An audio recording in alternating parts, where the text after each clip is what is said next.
কুষ্টিয়ার দৌলতপুরে জলবায়ু পরিবর্তন ও সচেতনতা বিষয়ক বিতর্ক প্রতিযোগিতা অনুষ্ঠিত হয়েছে। কুষ্টিয়া দৌলতপুর থেকে আব্দুল আলিম সাচ্চুর প্রতিবেদনে দেখুন বিস্তারিত।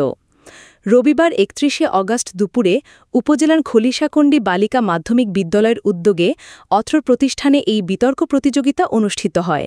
বক্তৃতায় উপস্থিত সম্মানিত সকল শ্রেণীর শিক্ষার্থীকে আমার পক্ষ থেকে সালাম।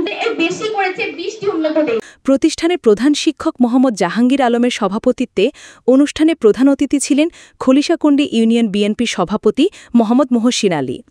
বিশেষ অতিথি ছিলেন খলিশাকণ্ডী ডিগ্রি কলেজের অধ্যক্ষ মোহাম্মদ নাজমুল হক, অত্র প্রতিষ্ঠানের সভাপতি মোহাম্মদ আকরাম হোসেন, বিশিষ্ট সমাজসেবক ফখরুজ্জামান পথিক, ডিগ্রি কলেজের সাবেক অধ্যক্ষ এমদাদুর রহমান, উপজেলা ছাত্রদলের যুগ্ম সাধারণ সম্পাদক হাসান আহমদ সহ প্রতিষ্ঠানের শিক্ষক শিক্ষিকা ও শিক্ষার্থীরা উপস্থিত ছিলেন। এতে শিক্ষার্থীরা জলবায়ু পরিবর্তনের ক্ষতিকর প্রভাব, প্রতিকার এবং জনসচেতনতার গুরুত্ব বিষয়ে অংশ নিয়ে যুক্তিনির্ভর বক্তব্য উপস্থাপন করে।